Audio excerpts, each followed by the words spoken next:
नमस्कार मेरे प्रिय सहयात्रियों, आज एक बार पुनः मैं भगवान ओशो की पिछले जन्म की कहानी सीरीज को लेकर आपके सामने प्रस्तुत हुआ हूँ। तो यह अद्भुत जानकारी आप लोगों के साथ साझा करने से पहले मैं आप सभी का हार्दिक स्वागत एवं अभिनंदन करता हूँ। ओशो के पिछले जन्म की कहानी के इस भाग में हम बौद्ध धर्म तथा ओशो के बीच हुई वार्तालाप को देखेंगे। तो आइए इसे हम डिटेल में जानते हैं। और यदि आप जानना चाहते हैं कि यह कहानी कहाँ से लिया गया है तो डिस्क्रिप्शन में इसका उल्लेख कर दिया गया है, वहां जाकर आप देख सकते हैं। ओशो ने कहा, संसार में 6 महान धर्म हैं। इनको 2 वर्गों में विभाजित किया जा सकता है। पहले वर्ग में यहूदी, ईसाई और इस्लाम धर्म। ये धर्म केवल एक ही जीवन में विश्वास करते हैं। इनका मानना है कि जो भी है जन्म और मृत्यु के बीच है, इससे परे कुछ भी नहीं है। तथा दूसरे वर्ग में हिंदू, जैन और बौद्ध आते हैं और इनका पुनर्जन्म में पूर्ण विश्वास है। वे कहते हैं कि बार बार तब तक कोई जन्म लेता है जब तक वह आत्मज्ञान को उपलब्ध नहीं होता। आत्मज्ञान की उपलब्धि के बाद ही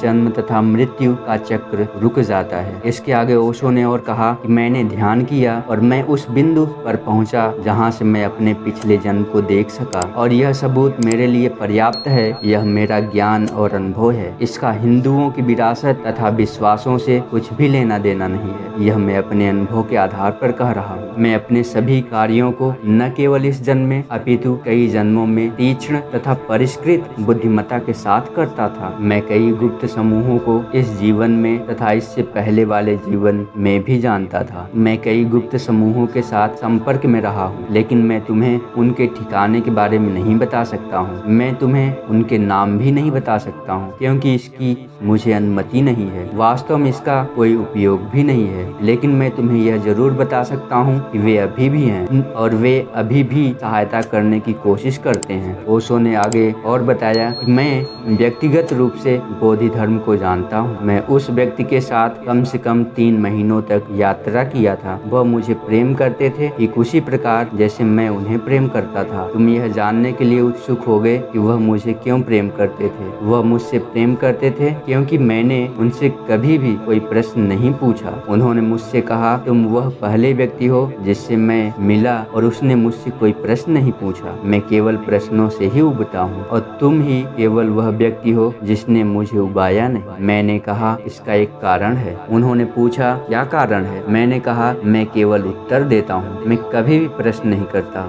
यदि तुम्हारे पास कोई प्रश्न हो तुम मुझसे पूछ सकते हो। यदि तुम्हारे पास कोई प्रश्न नहीं है अपना मुख बंद रख। हम दोनों हंसे क्योंकि हम दोनों पागलपन की सेम कैटेगरी से संबंधित हैं। उन्होंने मुझसे कहा, तुम अपनी यात्रा मेरे साथ जारी रखो। लेकिन मैंने कहा, माफ करिए, मुझे अपने रास्ते पर जाना है और मैं इसी बिंदु से तुमसे अलग होता हूँ। वह इस बात पर विश्वास नहीं कर सके क्योंकि उन्होंने कभी भी इससे पहले किसी को भी आमंत्रित नहीं किया था। यह वही व्यक्ति हैं जिन्होंने सम्राट वू, जो उस समय के सबसे महानतम सम्राट थे और जिनके पास सबसे महान साम्राज्य था, उसे इन्होंने मना कर दिया था। सम्राट वू एक भिखारी की तरह याचना किए थे बोधि धर्म से, फिर भी इन्होंने मना कर दिया। अब वह अपनी आंखों पर विश्वास नहीं कर सके। मैंने उन्हें मना कर दिया। मैंने कहा, अब तुम्हें पता चला कि अगर कोई मना करता है तो कैसा लगता है। मैं तुम्हें बस इसी का स्वाद चखाना चाहता था। तो यहीं से अलविदा। लेकिन ओशो ने कहा